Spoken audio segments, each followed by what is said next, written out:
Balnéolaise, balnéolais. Parce que le handicap est un sujet qui nous concerne toutes et tous. J'ai une forte ambition pour l'inclusion sociale.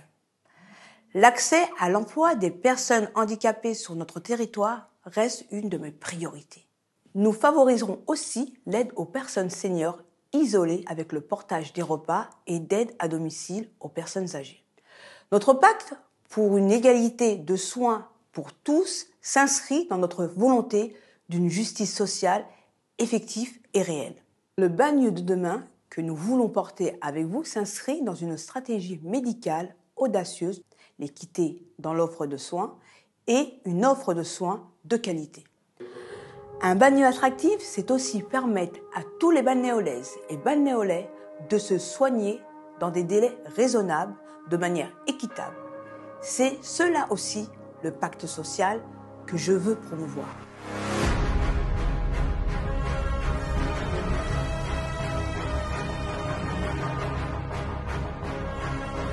Je m'engagerai aussi à lutter contre le décrochage scolaire des jeunes handicapés par un meilleur accompagnement, en partenariat avec l'Éducation nationale, les associations de Bagneux et d'ailleurs.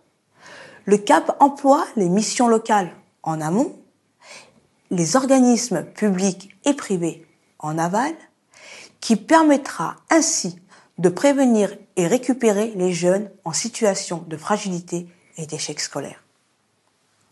Il n'y a pas les personnes handicapées d'un côté et les autres.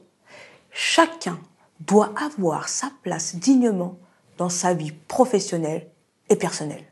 Lors des nombreux ateliers citoyens auxquels j'ai participé, le constat des parents corroborait notre analyse.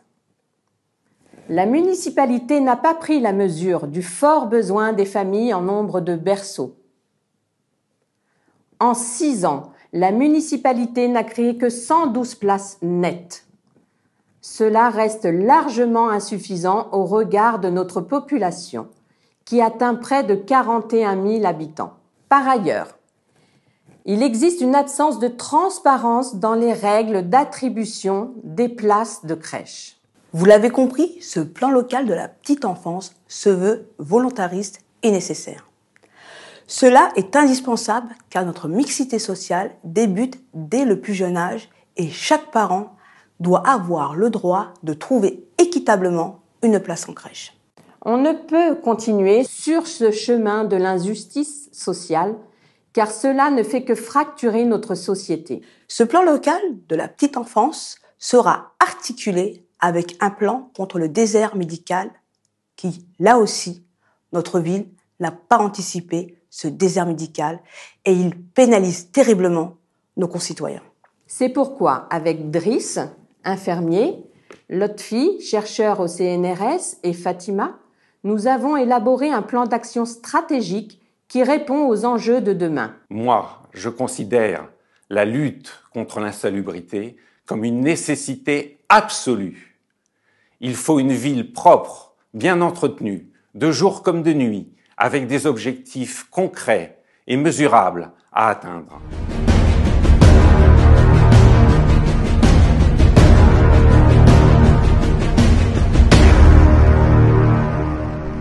Face aux nombreuses informations obtenues durant nos ateliers citoyens, la population estime que la propreté est une priorité et elle n'en peut plus de se laisser aller. Vous l'avez compris, la propreté est l'affaire de tous.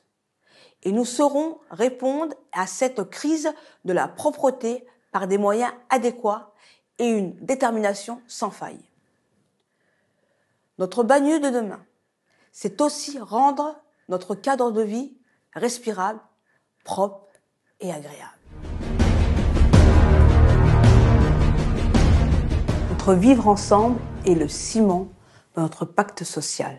Il réunit notre diversité locale au sein d'une seule et même communauté, la communauté balnéolaise. Malheureusement, depuis trop longtemps, notre mixité sociale s'est désagrégée avec des conséquences négatives sont multiples. En 2014, Madame Amiable jurait au peuple balnéolais les yeux dans les yeux, le cœur sur la main, que notre ville allait accueillir de nouveaux habitants qui devaient permettre à la ville de s'élever, de se désendetter et de faire venir des commerces de qualité, des entreprises pourvoyeuses d'emplois. Ce n'était que de la manipulation et une promesse encore non tenue. Qu'avons-nous depuis? Des logements sociaux qui se sont dégradés, des emplois qui ne sont toujours pas là et une insécurité qui règne en maître. La mairie a bradé ses logements sociaux à ses amis sans se soucier du confort de ses habitants. Et aujourd'hui, on se retrouve avec 2 tiers en moins de fenêtres dans la cuisine, 1 tiers en moins dans le salon. Et pour les F4, ils se retrouvent avec une toute petite fenêtre. Mais pas de cette façon, de fermer un côté et de pousser. Les fenêtres devraient être centrées, par rapport à moi, centrées dans la pièce. On en a été réduit à devoir condamner des fenêtres pour des raisons économiques, puisque manifestement,